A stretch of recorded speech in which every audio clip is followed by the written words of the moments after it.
Pada awal pertumbuhan Islam, dunia pengetahuan mengalami zaman keemasan dengan munculnya ilmuwan-ilmuwan Islam yang hingga saat ini penemuannya masih digunakan dan menjadi rujukan perkembangan sebagai dasar pengetahuan modern. Di antara tokoh ilmuwan muslim itu adalah Muhammad bin Musa al-Khwarizmi atau lebih dikenal dengan Al-Khwarizmi, seorang ilmuwan besar pada masa dinasti Abbasiyah yang lahir sekitar tahun 785 Masehi di kota Khwarizm atau sekarang adalah kota Hifa di Uzbekistan dan wafat di Baghdad sekitar tahun 850 Masehi. Al-Khwarizmi adalah ilmuwan yang ahli dalam bidang matematika, astronomi, astrologi, dan geografi sejak kecil. Al-Khwarizmi sangat gigih dan bersemangat untuk menuntut ilmu. Pada masa Khalifah Al-Ma'mun, saat kota Baghdad menjadi pusat ilmu pengetahuan dan perdagangan, yang mana banyak ilmuwan dan juga pedagang dari berbagai daerah datang ke kota Baghdad. Begitu juga Al-Khwarizmi, ia pergi ke kota Baghdad untuk menuntut ilmu di sana, hingga kemudian ia tumbuh menjadi seorang ilmuwan yang sangat masyhur. Tercatat ia pernah menjadi salah satu anggota di Baitul Hikmah atau Darul Hikmah yang disebut juga Wisma Kearifan di kota Baghdad, yaitu sebuah perpustakaan besar, lembaga penerjemahan dan juga pusat penelitian ilmu pengetahuan yang didirikan oleh Khalifah Harun ar-Rasyid dan mencapai puncaknya di masa Khalifah Al-Ma'mun tahun 813 sampai 833 Masehi. Di sanalah ia mendalami ilmu alam dan matematika termasuk mempelajari penerjemahan manuskrip Sanskerta dan Yunani. Sepanjang hidupnya, ia mengabdi dalam bidang pendidikan dan riset keilmuan dan banyak penemuan-penemuan penting yang sudah ia torehkan. Salah satu karya terbesar Al-Khwarizmi di bidang matematika adalah Al-Jabar. Ia menulis buku Al-Kitab Al-Mukhtasar fi Hisab Al-Zabar wal Muqabalah atau kitab yang merangkum perlengkapan, perhitungan, dan penyeimbangan pada tahun 830 Masehi.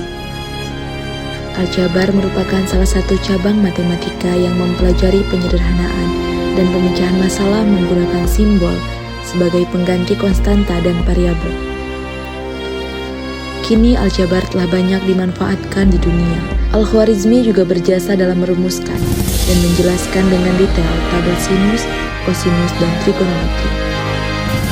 Nah, karena karyanya inilah kemudian Al-Khwarizmi disebut sebagai Bapak Al-Jabar.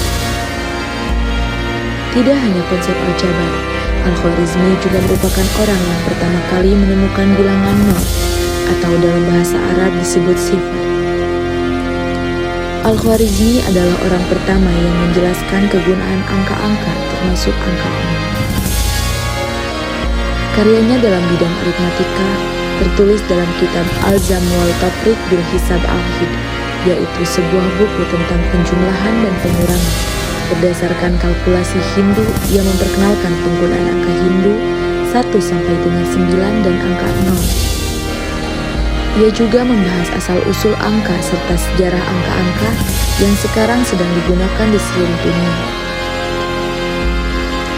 Di dalam karyanya itu juga, Al-Khwarizmi mengenalkan konsep algoritma, yakni langkah-langkah yang logis mengenai penyelesaian masalah yang disusun secara sistematis. Algoritma merupakan jantung ilmu informatika komputer. Maka, tanpa adanya algoritma ini, mungkin tidak akan ada teknologi komputer seperti sekarang ini. Nah, karena prestasi-prestasinya di bidang matematika ini, maka kemudian ia mendapat julukan sebagai Bapak Matematika. Tidak hanya di bidang matematika saja, Al-Khwarizmi juga berkontribusi dalam bidang geografi dan astronomi. Di bidang geografi, ia menulis buku yang berjudul Kitab Surat Al-Ard, yang artinya buku pemandangan dunia atau kenampakan bumi. Buku ini selesai pada tahun 833 Masehi. Buku ini berisi revisi dan penyempurnaan terhadap peta yang dituliskan oleh Ptolemeus.